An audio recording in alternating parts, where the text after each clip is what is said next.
Welcome back to my channel happy life with Zaria Adnan. السلام علیکم مائی YouTube family, کیسے ہیں آپ لوگ؟ امید کرتی ہوں آپ لوگ بالکل ٹھیک ہوں گے، اور اللہ کا شکر ہے آپ سب کی دعاؤں سے، اللہ کے کرم سے میں بھی بالکل ٹھیک ٹھاک ہوں، فٹ فاٹ ہوں، مزے میں ہوں۔ سب سے پہلے آپ سب کا بہت شکریہ جو میرے چینل پر نئے ہیں، جنہوں نے میرے چینل کو ابھی ریسنٹلی سبسکرائب کیا اور میری ویڈیو کو وہ دیکھ رہے ہیں، اور جو میرے چینل پر بالکل نئے ہیں، فرسٹ ٹائم میری ویڈیو کو دیکھ رہے ہیں، وہ سب سے پہلے میرے چینل کو سبسکرائب کریں اور بیل آئیکن کا جو بٹن ہے وہ دبانا بالکل مت بھولیے گا، کیونکہ اگر آپ یہ نہیں دبائیں گے تو میری نئی ویڈیو نہیں دیکھ سکیں گے۔ تو نئی ویڈیو کو دیکھنے کے لیے بیل آئیکن کا بٹن جو ہے نا وہ ضرور دبائیے گا، کیونکہ پورا 1 سال ہو گیا آج میرے چینل کو بنے ہوئے، اور دیکھیں میرے 500 سبسکرائبر بھی نہیں ہوئے، اور مجھے اتنی ہنسی آتی ہے نا کہ یار پورے 1 سال میں میرے 500 سبسکرائبر نہیں ہوئے ابھی تک۔ تو مجھے اللہ پہ پورا یقین ہے کہ انشاءاللہ وہ میرے جو ہے نا وہ 1000 سبسکرائبر بھی کروائیں گے، میرا واچ ٹائم بھی پورا ہوگا، میرے چینل مونیٹائز بھی ہوگا انشاءاللہ۔ کہتے ہیں دیر آئے درست آئے، اور ویسے بھی کچھ لوگوں کو زندگی میں ہر چیزیں جو ہے نا وہ جلدی مل جاتی ہیں، اور کچھ لوگوں کو بہت آہستہ آہستہ بہت سلولی ملتی ہیں۔ تو میں بھی ان لوگوں میں سے ہوں کہ مجھے زندگی میں ہر چیز الحمدللہ مل جاتی ہے، لیکن جو ہے نا وہ آہستہ آہستہ لیٹ ملتی ہے، تو اس لیے میں مایوس نہیں ہوتی ہوں، مجھے پتہ ہوتا ہے یہ چیز مجھے مل جانی ہے، لیکن تھوڑی لیٹ مل جانی ہے۔ تو اور ساتھ میں آپ لوگوں کی سپورٹ کی مجھے بہت ضرورت ہے، اور جس دن میرے 500 سبسکرائبر ہوں گے نا اس دن میں سیلیبریشن کروں گی۔ میں نے سوچا ہوا ہے کہ جس دن میرے 500 سبسکرائبر ہوئے نا تو پھر ہم جو ہے نا وہ سیلیبریشن کریں گے، تو انشاءاللہ پھر جس دن 1000 ہوں گے تو پھر اس دن تو گرینڈ سیلیبریشن ہوگی۔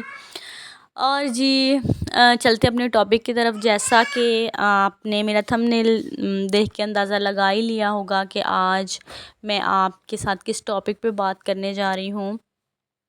بات حقیقت ہے، آپ میری بات سے ایگری بھی کریں گے جو میری ویڈیو کو دیکھ رہے ہوں گے، اور مجھے کمنٹ بھی کیجیے گا، مجھے بتائیے گا کہ میری بات سچ ہے یا نہیں، یا یہ حقیقت ہے کہ نہیں حقیقت۔ تو جیسا کہ بات ویسے سچ ہے لیکن کڑوی ہے۔ اب آپ دیکھیں کہ بعض گھروں میں جب لڑائیاں ہوتی ہیں نا بہن بھائیوں میں، تو ماں باپ کا کام ہوتا ہے کہ اپنی اولاد کو جوڑ کر رکھے، لیکن بدقسمتی سے جو ہمارے بڑے ہیں نا، ہمارے ماں باپ ہیں، یہی اپنی اولاد کو ڈیوائیڈ کر دیتے ہیں۔ جس اولاد کا پلڑا بھاری ہوتا ہے نا اس کی طرف ہو جاتے ہیں، اور دوسرے کو برا بنا دیا جاتا ہے۔ جس اولاد سے انہیں اچھی سیلری اور اب دیکھیں جو ساری اولاد ہوتی ہے ان کی سیم سیلری تو نہیں ہوتی، کسی کی کم ہوتی ہے، کسی کی زیادہ ہوتی ہے۔ تو جس کی سیلری زیادہ ہوگی، جو ان کی وقتی آسائشیں جو ہے نا وہ زیادہ پوری کر رہا ہوگا وہ اچھا ہوگا، وہ اولاد اچھی ہوگی، چاہے وہ بیٹی ہوگی چاہے وہ بیٹا ہوگا۔ اور جس کی جو کم آسائشیں دے رہا ہوگا، ماں خود ہی اس کو برا بنا دے گی، اپنے دوسرے بیٹے کو کہے گی کہ یہ تو مجھے کچھ دیتا نہیں ہے، پھر لوگوں کو جا کے بھی بتائے گی کہ یہ تو مجھے کچھ دیتا نہیں ہے، میرا فلاں بیٹا ہے وہی میری تمام ضرورتیں پوری کرتا ہے، وہی مجھے سارا کچھ دیتا ہے۔ اور اسی طرح جو ہے نا وہ اسی طرح سیم اگر بیٹی خیال رکھ رہی ہے تو بیٹا برا ہے، ہوتا ہے نا کہ کچھ بچے زیادہ خیال رکھتے ہیں اور کچھ کم خیال رکھتے ہیں۔ سیم اسی طرح اگر داماد خیال رکھ رہا ہے تو بیٹا برا ہے۔ اور اس طرح کے جو بچے ہوتے ہیں نا وہ اپنے ہی گھروں میں ایک دوسرے کے ساتھ ریس میں لگے ہوتے ہیں، ایک دن ایک بچہ برا ہوتا ہے، ایک دن دوسرا برا ہوتا ہے، ایک دن پہلے والا اچھا ہوتا ہے، ایک دن دوسرے والا اچھا ہوتا ہے۔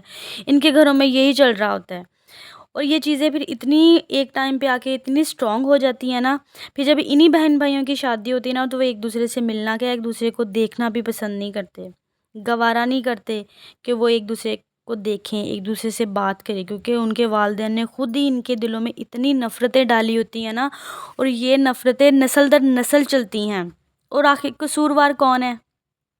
والدین ہیں یا اولاد ہے؟ اولاد تو نہیں ہوتی، کیونکہ والدین خود ہی اپنی اولاد کو جو ہے نا وہ اس طرح کی باتیں کرتے ہیں، ان کے سامنے اس طرح کی باتیں ہوتی ہیں، تو پھر اولاد کو جو ہے نا وہ پتہ چلتا ہے، اور وہ ایک دوسرے کے دل جو ہے نا وہ اتنے کھٹے ہو جاتے ہیں نا کہ وہ ایک دوسرے سے بات کرنا پسند نہیں کرتے. ماں باپ خود تو اس طرح کر کے اس دنیا سے چلے جاتے ہیں، حالانکہ اولاد جو ہے نا وہ صدقہ جاریہ ہوتی ہے والدین کے لیے.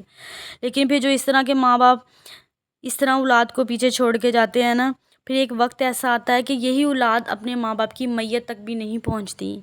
ایک ماں باپ کا منہ دیکھنا پسند نہیں کرتے، کیونکہ ان کے جو بہن بھائی ہوتے ہیں نا وہ ادھر کہتے ہیں کہ جو فلاں میرا بہن یا فلاں میری بہن بھائی جو ہے نا وہ ادھر ہے، میں نے تو اس کی شکل نہیں دیکھنی، اس لیے جو ہے نا وہ میں نہیں جاؤں گی.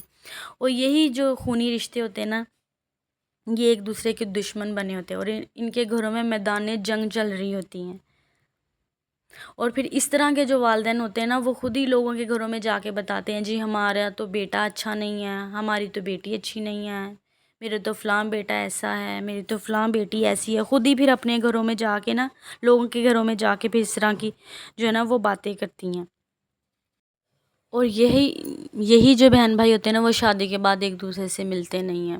پھر کمپٹیشن چلتا ہے کہ ایک بھائی کے پاس یہ چیز ہے تو دوسرے کے پاس نہیں ہے. ایک اگر بہن کے پاس کوئی چیز ہے تو وہ بھائی اس سے جیلس ہوتا ہے کہ بھائی یہ ہمارے پاس چیز نہیں ہماری بہن کے پاس ہے. بھائی یہ کہتا ہے کہ ہماری بہن جو ہے نا وہ ہماری خوشیوں سے خوش نہیں ہے. اور پھر جو بہن ہوتی ہے وہ بھی بھائیوں کے گھر آ کے پسند نہیں ہوتی. یہ بات حقیقت ہے، آپ میری بات سے اتفاق کریں گے کہ ہمارے معاشرے میں بہت سے گھروں میں ایسا ہوتا ہے. اور یہ ہمارے والدین ہمارے جو بڑے ہیں وہی اس طرح کرتے ہیں، خود ہی وہ گھروں کو توڑ دیتے ہیں، خود ہی اپنے بچوں کے دلوں میں خود ہی نفرتیں پیدا کرتے ہیں. اور بعد میں وہ جو ہے نا وہ خود اس دنیا سے چلے جاتے ہیں، اور بعد میں یہ جو نفرتیں ہیں نا وہ جو ہے نا وہ زندگیاں تباہ کر دیتی ہیں، نسلیں تباہ کر دیتی ہیں. دلوں میں اتنی نفرتیں آ جاتی ہیں کہ جو ہے نا وہ بالکل بھی ایک دوسرے کی کٹ آف ہو جاتا ہے، کہ بالکل بھی ایک دوسرے سے کوئی بات یا ملنا جلنا بالکل ختم ہو جاتا ہے. مجھے امید ہے کہ آپ میری بات سے ایگری کریں گے. مجھے کمنٹ میں بھی ضرور بتائیے گا جو لوگ میری ویڈیو دیکھ رہے ہیں. اگر میری ویڈیو کو پسند آئے تو اسے لائک کیجیے گا، شیئر کیجیے گا، اور مجھے دعاؤں میں یاد رکھیے گا. آپ لوگوں کی دعاؤں کی مجھے بہت ضرورت ہے. خوش رہیں، خوشیاں بانٹیں، دعاؤں میں یاد رکھیے گا. اللہ حافظ.